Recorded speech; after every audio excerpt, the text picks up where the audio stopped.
Bismillahirrahmanirrahim. Assalamualaikum warahmatullahi wabarakatuh. Alhamdulillah, alhamdulillahil mujibid da'wat, al-qail fil muhkamil ayatin bayyinat, walikulli wijhatun huwa muwalliha fastabiqul khairat. Assalatu wassalamu ala sayyidis sadat wa ala alihi dhawil fadli wal karamah wa huffatul jannati bil makarih wa huffatun nari bis syahwat. Rabbish rahli sadri wa yassir li amri wahlul 'uqdatam min lisani yafqahu qawli. Ashhadu an la ilaha illallah wa ashhadu anna Muhammadan abduhu wa rasuluhu la nabiyya ba'da, amma ba'du. An Abi Hurairah radhiyallahu anhu qala Rasulullah sallallahu alaihi wasallam qala likulli nabiyyin da'watun yad'u biha wa uridu an akhtabi'a da'wati syafa'atan li ummati fil akhirah. Rawahul Bukhari. Pertama-tama dan yang paling utama, marilah kita panjatkan puji serta syukur kita ke hadirat Allah Subhanahu wa taala yang telah memberikan kita nikmat iman, nikmat Islam, nikmat kesehatan, sehingga kita masih diberikan kesempatan untuk memperbaiki diri di dalam hidup ini. Allah memberikan nikmat kepada semua makhluk, tidak hanya kepada manusia, kepada hewan, kepada tumbuhan. Allah memberikan nikmat kepada semuanya.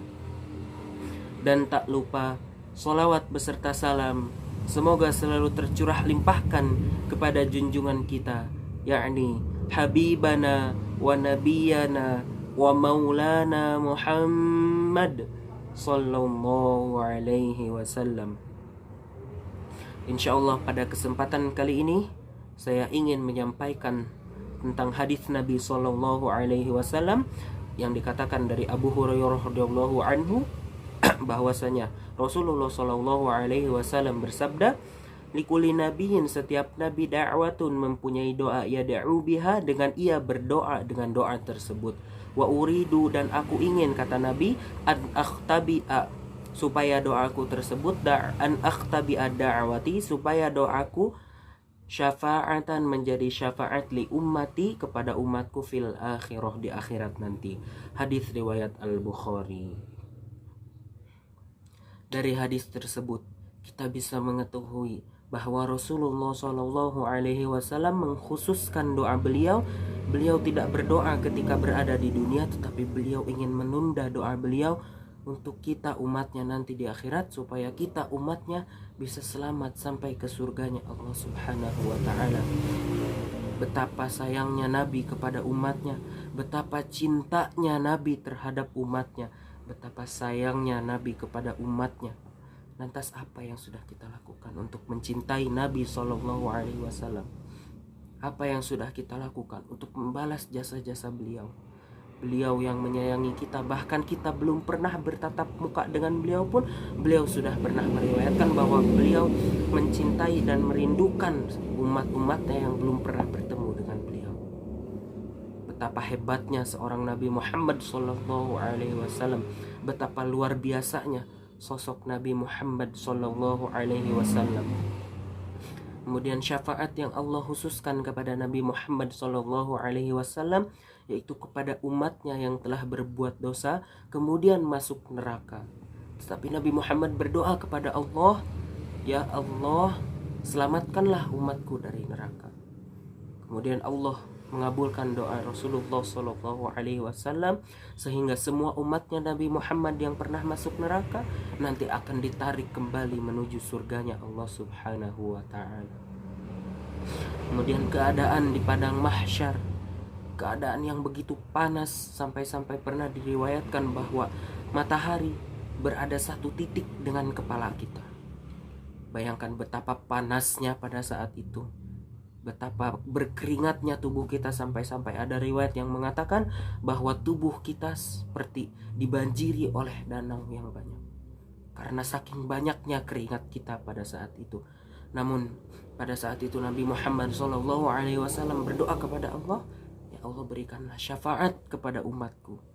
Kemudian Allah Subhanahu wa Ta'ala memberikan syafaat kepada Nabi berupa telaga yang bisa diminum oleh umatnya nanti.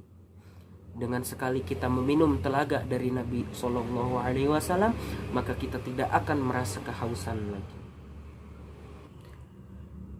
Ibnul Qayyim dalam risalahnya menjelaskan tentang syafaat Nabi SAW.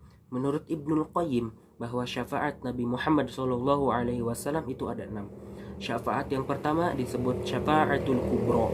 Dinamakan syafaat yang besar karena syafaat ini hanya bisa dilakukan oleh Nabi Muhammad SAW. Ini terjadi ketika keadaan di padang mahsyar yang sangat memberatkan umat manusia. Kemudian manusia mendatangi nabi-nabi mereka, namun tiap nabi menolak apa yang disampaikan umatnya, hingga sampailah kepada Nabi Muhammad SAW yang memohon kepada Allah Subhanahu wa Ta'ala supaya memberikan syafaat kepada umat manusia pada saat itu. Syafaat yang kedua yaitu syafaat Nabi SAW untuk orang-orang yang beriman, yakni mereka calon penghuni surga. Dengan syafaat itu, mereka yang calon penghuni surga akan semakin dimudahkan untuk masuk ke dalam surganya Allah Subhanahu wa Ta'ala.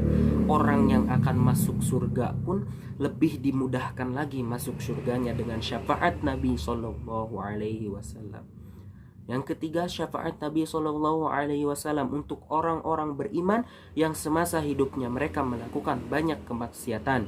Mereka menurut hisab dimasukkan ke dalam neraka, namun Nabi SAW memohon kepada Allah agar mereka dimasukkan ke dalam surganya Allah Subhanahu wa Ta'ala.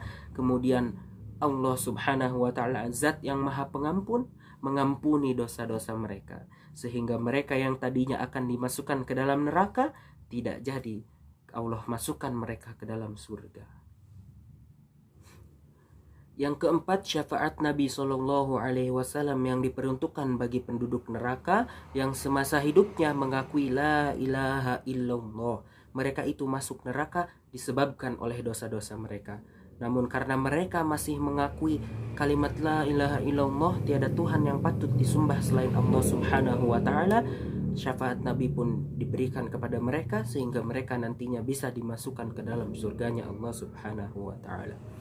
Yang kelima, syafaat Nabi yang diperuntukkan untuk penghuni surga, yang dengan syafaat ini penghuni surga tersebut akan naik derajatnya. Nah, siapa saja yang dapat menerima syafaat Nabi yang ini? Dijelaskan bahwa orang-orang yang dapat menerima syafaat ini yaitu orang-orang yang hidupnya dilalui secara ikhlas, menyembah dan memohon perlindungan hanya kepada Allah Subhanahu wa Ta'ala. Ini sesuai dengan firman Allah Subhanahu wa Ta'ala di dalam Quran surat Al-An'am surat ke-6 ayat 51 yang berbunyi, A'udzubillahi minasyaitonirrajim, Bismillahirrahmanirrahim. Wa anzir bihil ladzina yakhafuna ay yuhsyaru ila rabbihim laisa lahum min dunihi waliyun wala syafi'un la'allahum yattaqun. Yang artinya peringatkanlah dengannya Al-Quran itu orang yang takut akan dikumpulkan terhadap Tuhannya nanti pada hari kiamat.